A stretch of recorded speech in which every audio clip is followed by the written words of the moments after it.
Alexis! Waterson. Yes. Hi, Dennis. Alexis. Yeah. I met you how long ago? 2 months? Something like that. Not It does even. not feel like it's been. But I feel like I've known you for, I I don't know. know.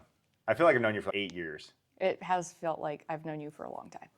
I saw you first because you did some listening videos for our friend Bree, and then I started following you. And then when we met, I was like, hey, I know you. And you're like, gosh, this guy's creepy. Stalker? So how did you figure out that I wasn't a creep? Probably after 2 months of... When Dave and Mandy were like, oh, Dennis is awesome. And Brittany was like, oh, Dennis is awesome. And then I talked to you and it was like, oh, Dennis is awesome. You actually, Mandy, I think the first time we actually got to speak was Mandy connected us because you want to do a series about mortgages, mortgage lenders. Yep. And I still haven't done it. You want to do it right now? We're not going to do it right now. Right now. Unscripted. Let's go. But Alexis is a real estate agent and video expert. What do you call that? I would not call myself a video expert. Only the video experts don't call themselves video experts. But what do you call that? A videographer? Videographer, yeah. And how long have you been doing that? Do you want to go all the way back when I first got my camera? So Yes. back when I was training horses, I bought my camera so that way I could make horse training videos with my camera and take pictures of horses. And I wanted to start doing like a YouTube series like training horses and stuff. So I got my camera for that, and then I still end up using my phone for everything basically, but that's how it started. And I just got into video from there. I really didn't do a ton with video when I first got my camera because I just liked pictures. And then, how did I get into video? It was basically with real estate, actually, I think. So it's just been in like the last year or so. Before that, I was doing kind of like rollers for truck people and car people and stuff like that. And I was working as a social media manager at a RV and car dealership. So when I was working there, I was using my camera to do like cool reels and stuff of rollers of their vehicles that they had for sale. So that was a little bit of the start of when I started using my camera for video. So your inspiration was you wanted to start a YouTube channel about horses. Yep, training horses. And training horses. And so would you have to set up a tripod and do it yourself, or were you filming someone else training? Nope, I had to set up a tripod and do it myself, so it sucked. When did you start training horses? I went to college for a year, so if you want to start there, I went in 2018. Technically been training like my own horses and occasionally like working on ones for other people since I was a kid, since I was like 16. But like officially started my business training horses that I had, it was 2019 or 2020. So. Is that the same as equestrian? Yes, equestrian, yep. Yeah, equestrian. Okay, so we're on the same topic. Yes, okay. Yep, that's an equestrian. Okay, so you are like training, riding, and doing like jumps and cute Kind little of. dances, or what is an equestrian? An equestrian is just the horse rider itself. And then for me, what I did training-wise was I would get people's problem horses that they've screwed up and I would fix them basically, or fix them as much as I could, or at least give them solutions and things that they could keep doing, because not every fix is like a quick fix or anything. So sometimes it was just like year-long timelines or whatever, years long, and it was just something that you had to keep doing consistently, and it was something you'd always have to or whatever. So there's a lot of variations there. It's like mortgages and real estate and stuff where there's a lot of variables and you can never say, oh yeah, every situation is going to be this way. So it was very dependent on the horse, kind of like it's dependent on the transaction. So your passion for horses and training them, and you wanted to educate and start, you bought a camera. Did you save up money and buy it cash? Did you throw it on a credit card? What did you do? I sold a horse. So you bought a horse and trained it and sold it, or you just bought and sold the horse? So he was actually my personal horse that no, he wasn't. The horse that I bought him to flip, and then I liked him, so I was gonna keep him. And then I was like, man, I really want this camera though. And there was a girl that that her horse had just passed away, and she had been riding my horse, but also leasing a different horse and just searching for her new one. And I was like, I'll sell him to you on a deal because I know I'll get to see him still and ride him and stuff. So I was like, I'll sell him to you on a deal just for you guys. And then I used that money to buy my camera. Yeah, I bought it cash. And then did you have a horse to film after that, or was that your only horse? Yeah, no, I had more horses. Yeah, I had more horses. I was just thinking you had one horse, you sold it, and you have a camera but no horse to film. No, I had two of my personal horses, but I still had my training horses and stuff that were in. So. How many horses did you have at one time?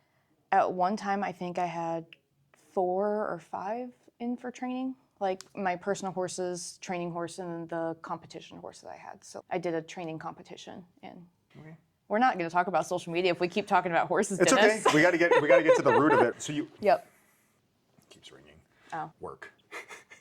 Always. We have jobs too, right? Yeah, unfortunately. So you bought the camera to do the horses and build a YouTube channel, and then you became a social media manager, and you even mentioned that you sometimes just use your phone. I think it's hilarious, but it's a normal real life thing. It is. What got you into doing real estate videos? Kelly.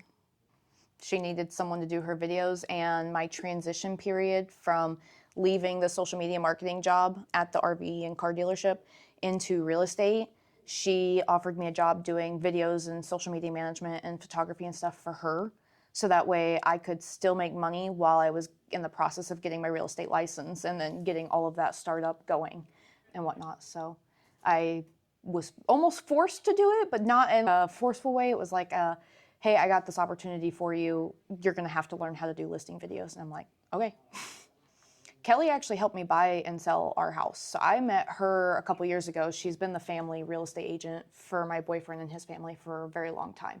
So I met her 2024 or 2023 because we searched for a while before we found our house, and then she helped us sell our house in Indiana and buy in Michigan. So you started doing her real estate videos in January of last year. With your camera? Yep. And what kind of camera do you have? Lumix S5, Panasonic Lumix S5. Why did you pick that camera? Because it was the closest to the Canon R6, which is what I really wanted, but the Canon R6 has a very expensive price tag and their lenses are just as pricey. And the Lumix, everything I had read and researched, and I did tons of research, said that the Panasonic Lumix S5 was the closest you would get as far as specs, be like the video being able to hold the eye focus, the quickness of it, the weight, which doesn't really matter to me that much. It's heavy, but it is what it is. For the camera I wanted, the weight didn't matter as much. And then to be able to do the videos and photography, the Lumix was the most comparable to the Canon R6, but like half the price tag. Because the body of R6 is $3,000, or at least it was when I was looking. The Lumix S5, whenever I got it, the S5 II and all the newer ones weren't out yet, but it was $1,500, and then plus lenses. So I think I got 2 lenses, like a kit lens and a prime lens for the whole $1,500, which was a good deal.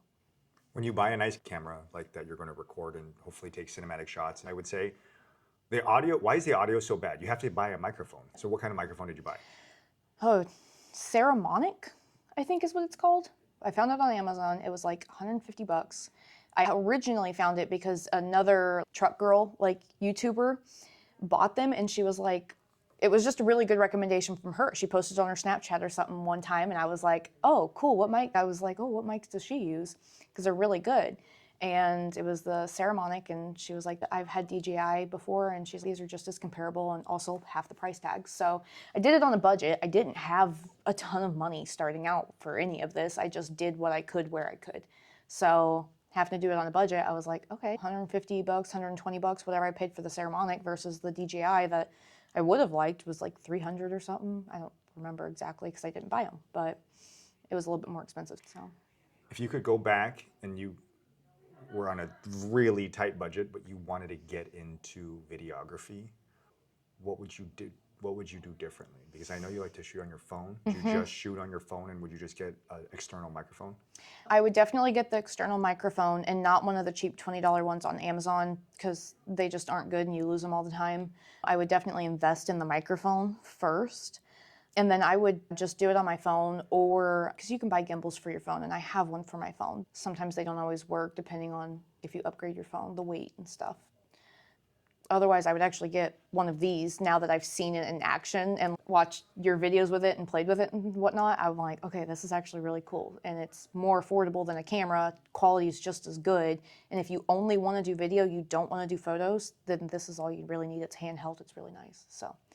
Alexis is talking. What we're filming on is the DJI Pocket 3, and they're coming out with a Pocket 4 soon. The reason I got this was Christina Gonzalez was like, you have to try this to be perfect for you. So I tried it, and it is really helpful. And the reason why I got this is because I wanted to film while I have my phone, and I can't film on my phone if I don't have an external camera. I've used like a Canon, like a beginner Canon, and it's just, there's a lot of work that goes into it with an SD card and like the sizes of the lens, and lenses are expensive. So this works best for me to be able to just grab and go and shoot and not have to worry about all the gear. And content creator wise, this would be the best thing. Cause like even my camera, it's nice, but I can't film my own listing videos of myself with it.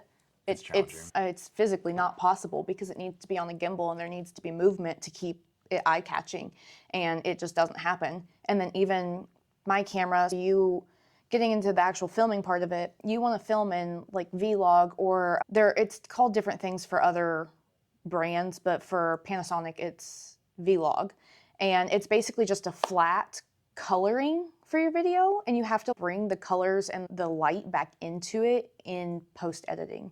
And it's not as simple as just, taking that video I just filmed on my camera, putting it on my phone, editing it real quick in CapCut. Like I have to go into a different program like Final Cut Pro, DaVinci Resolve, or Adobe Premiere. And then I think in Adobe Premiere, you also have to use a secondary program to get like transitions and stuff, but I'm not 100% certain because I don't know Adobe that well. And it's After Effects.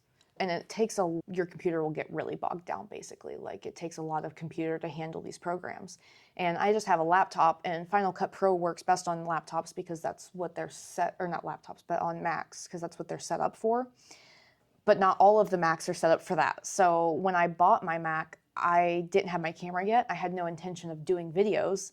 So I didn't buy one with the capabilities of running Final Cut Pro. So whenever I do edit my videos, like listing videos I do for other agents, it takes me so long because it gets so slowed down. Like it just doesn't have the RAM and the space and the storage.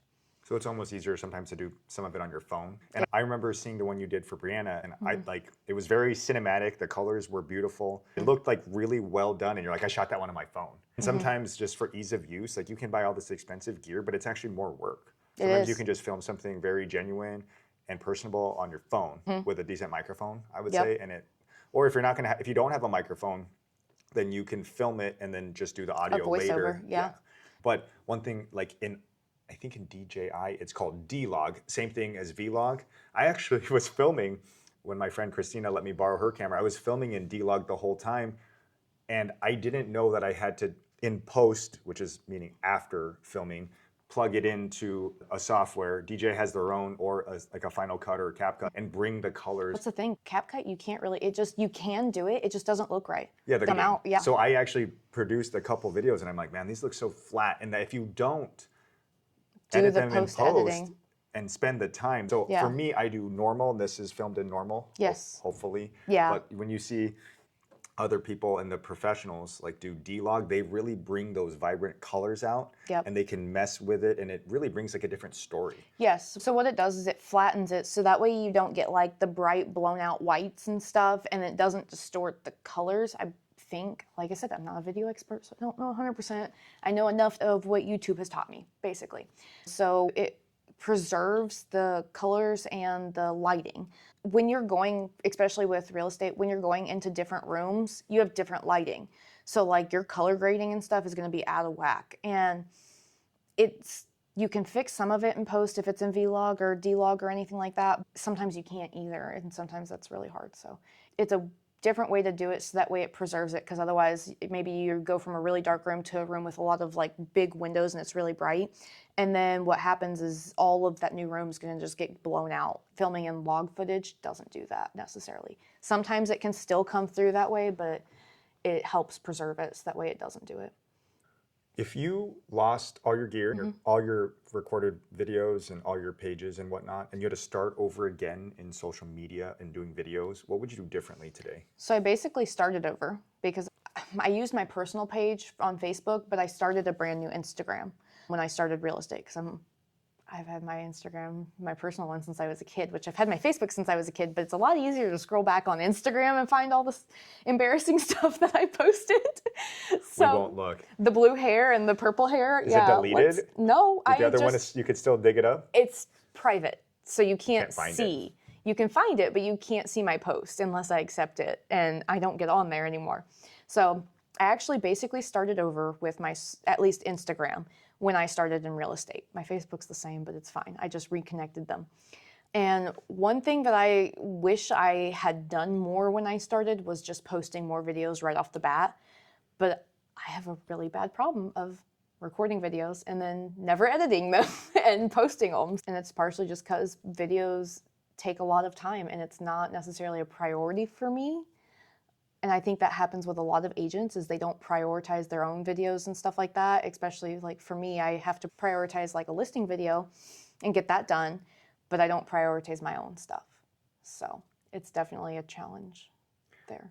I can speak for a little bit to that because I've been filming a lot and I do not have the time to go through it and watch. Sometimes watching yourself is super Painful. like sitting through and trying to watch a 30-minute podcast of you speaking. You're just your own voice like makes you want to do anything else besides watch yourself. Yeah. So getting through these is like challenging enough. So I'm sitting on a lot of content myself, but I think you had some tips because and recently, once you get backed up on it, it's harder to get caught back up too. On top of I'm that. sitting on all of it right now and I'm filming and it's just, so I think I spoke with another friend of mine who's, you either got to spend the time and get through all the editing and block off that time and sleep less or get up earlier or do something, or you need to hire someone to run it all, or you're just going to sit on it. And one thing that I want to do is like eventually just post raw on YouTube and do more long This form. one raw onto YouTube. Probably not. We'll You see. should. But yeah, as you got into, those were some tips for starting over in social media. So you Just post more videos, post more daily life, post more to stories.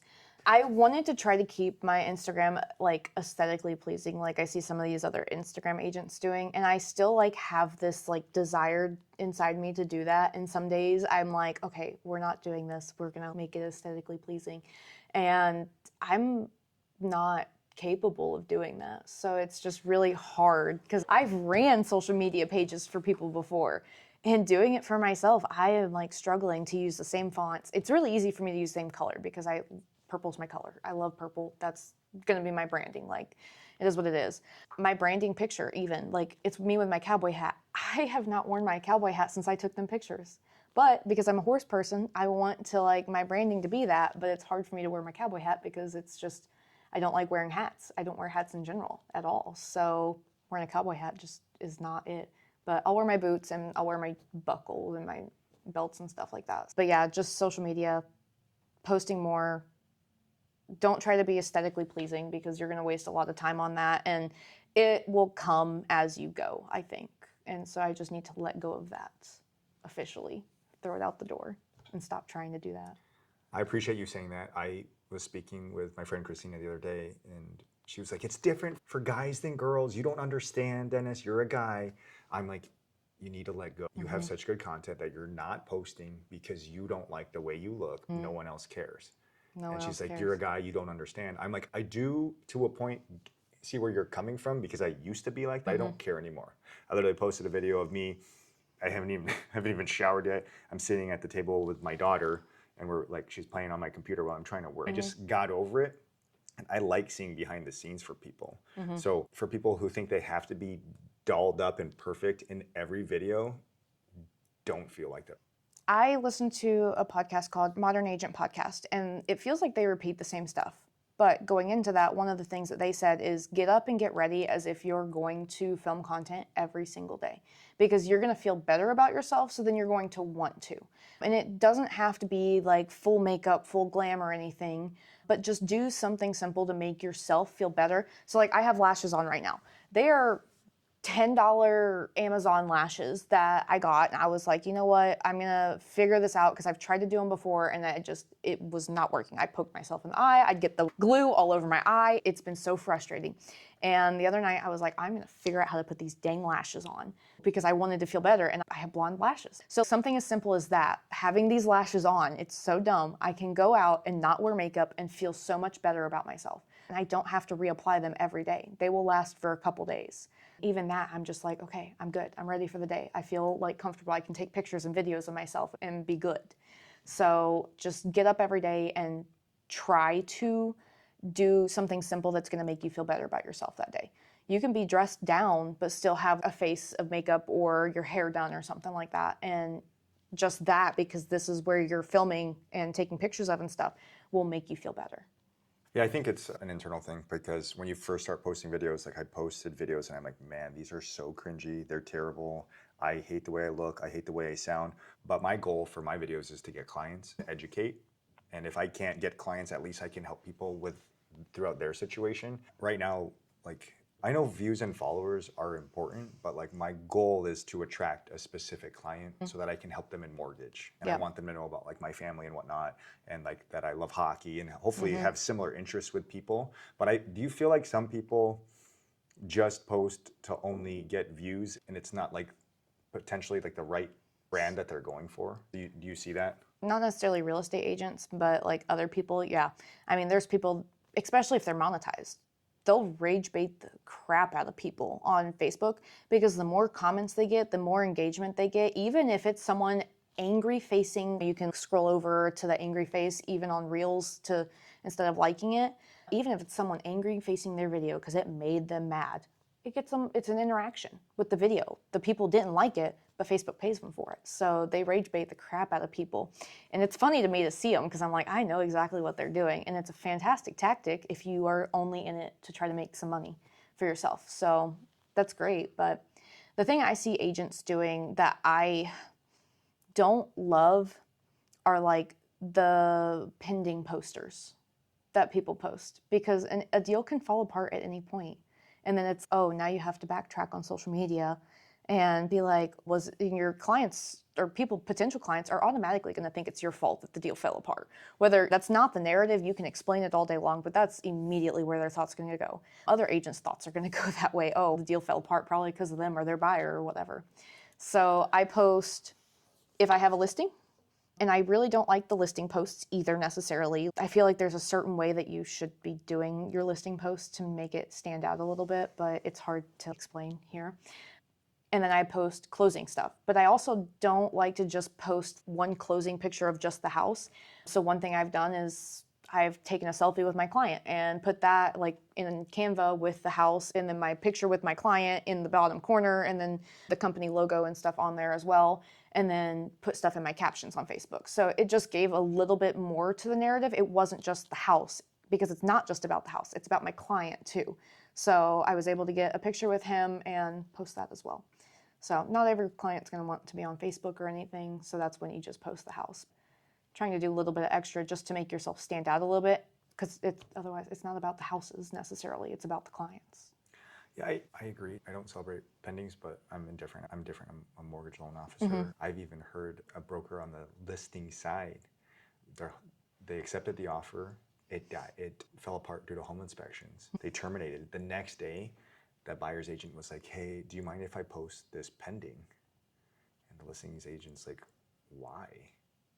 I just want to show that I did get the offer accepted and I want to get the credit for it, but I know it's terminated. And I just feel so sad. And one thing that maybe you can touch base on this, but I know a lot of real estate agents and I think they have a bad rep. People think that real estate agents are overpaid, all they do is open doors, and it's so untrue. But a lot of my real estate friends, it's been a rocky road and they work so hard and there's no guarantee of a paycheck and they're hustling and grinding and driving and working all types of hours and there's no guarantee of a paycheck. So can you talk a little bit about your experience as one of the ones who are hustling and grinding every single day and who's in it? What do you mean by that? Just regarding what does your schedule look like and what's the emotion like not knowing when your next paycheck is coming? So it's chaotic. I could not do this without some sort of income. So I bartend part-time at a whiskey and cigar lounge down in Middlebury, Indiana. But I bartend there to help give me extra money like gas money because I literally last Friday, I went from not having anything scheduled showing wise or anything like that on Friday or Saturday. I think I had maybe had one or two. I got a call from Zillow at 8:30 in the morning for a showing in Benton Harbor, which is an hour and 15 minutes from my house, for 11:30. That client ended up scheduling 4 other houses with me that day, and then another 5 houses with me on Saturday, and then I actually did have a showing on Saturday from a couple people coming up from Indy to come see some houses. So then I had his like 5 houses on Saturday, plus these other 5 houses, and then one of my other clients found a couple more houses they wanted to go see. Well, I'll be in Niles anyway, so I can show you those, and then I think Friday night I ended up back in Niles as well. So I'm like all over the state, and I think I left my house around 10:30, 10:15-ish both days. and didn't get home till 8 p.m. And I had no plans to be gone that long, all day long. None. But then also the amount of gas and miles that I put on my car in those 2 days, going from Constantine to Niles to Benton Harbor and back, and then same thing like the opposite day, Constantine, Benton Harbor, Niles, and then back, was just insane. I actually ended up having to call into work on Saturday at the bar because I had one showing that they wanted to do at 4 o'clock in Benton Harbor, and I was like, we'll see if maybe we can make that work. And they were able to make it work without me, thankfully. You have no idea what your schedule is going to be like. And no clue. The more you work, the better chances you are to make more money, but there's no guarantee. There's no guarantee. So I did all of that, called into work at my bar shift on Saturday, also ended up having to call into my bar shift on Monday for a new client and potential leads. And 2 of those leads bust. Like, they couldn't get pre-approved. So it's like I did all of that, drove all around, showed these people multiple houses, and because it was a cold lead. So I showed them the house, got them connected actually with you and I think Zillow Home Loans. And then in the end, they couldn't buy anyway. So it was like I did all of that just to get nothing out of it. Now they are going because they liked me. So they will work with me eventually, but like all of that. And I lost out on bar shifts that could have paid for that gas money. So this week got tough for me, and it's hard because it is very unpredictable. And you can't work like a full-time job, normal job, doing it this way either because it's so unpredictable.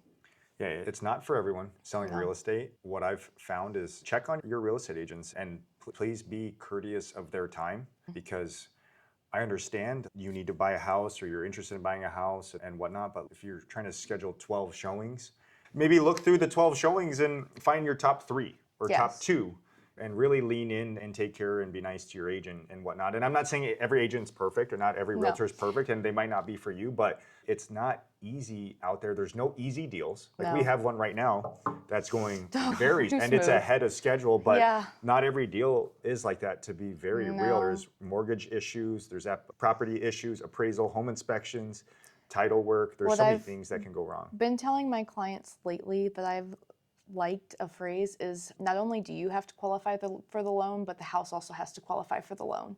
And I feel like that really gives people perspective, because I have people that are like, oh, I can afford this house. And I'm like, cool, that's great, you can afford that house, but a lender won't lend on that house. Your house that you're looking at also has to qualify for the loan, the same loan that you do. And it's like matchmaking, it's like a dating. You gotta make it work. You gotta find what can work, and it's hard. People complain all the time about having to swipe on Tinder and stuff. So just like you're Tinder. Swiping on Zillow. If someone wants to get a hold of you, what areas do you service as a real estate agent? As of right now, I service basically all of southern Michigan, Kalamazoo down, and out to Lake Michigan, all the way over to Coldwater. I have a couple clients that are out in Coldwater that I've worked with. I've got obviously people out in Benton Harbor area down to the state line. So I'm not licensed in Indiana yet, but it's almost there. Yet. And Alexis she won't tell you this, but she's incredibly good at videos and listing videos and social media and whatnot. If someone is interested in having a listing video or done or selling real estate, how do they get a hold of you? So if you go to my Facebook page, that's probably going to be the easiest. I don't want to give my phone number out on Facebook, your video, DM. But yes, DM me on Facebook. It's just Alexis. I think it's Alexis Waterson. It'll be my signature picture with my cowboy hat on, so you'll know it's me. And then just message me on there and we can talk. I actually have a new listing video for Brianna coming out soon. We have to reshoot some stuff on Monday when the weather's nice, but... Is it the white pigeon home? Yeah. Okay. We're trying to do some really cool stuff with it that we've gotten some inspiration from other listing videographers out in like South Carolina and stuff for. So we're gonna try, and it's gonna be something new that I'm gonna do, and I really hope that like quality-wise and just effects and everything that it works out, because it would be really cool. And I don't think that there's anyone that does listing videos the way that I want to do them in this area. So, yeah, message me on Facebook. If you need real estate, videography, or just need to flip a horse or train a horse? I'm not training horses at the moment. I don't have time. Any advice on how to train your horse somewhere else? If you need horse training recommendations, I have fantastic people that I would trust, and I can make those recommendations. And lastly, and if you need horse riding lessons, my sister-in-law does those. I send everyone to her. even better. And I guess lastly, if you like whiskey or cigars, go visit Alexis at her spot. At Slow Burn in Middlebury, in Indiana. All right. Thanks, Alexis. Thanks, Dennis.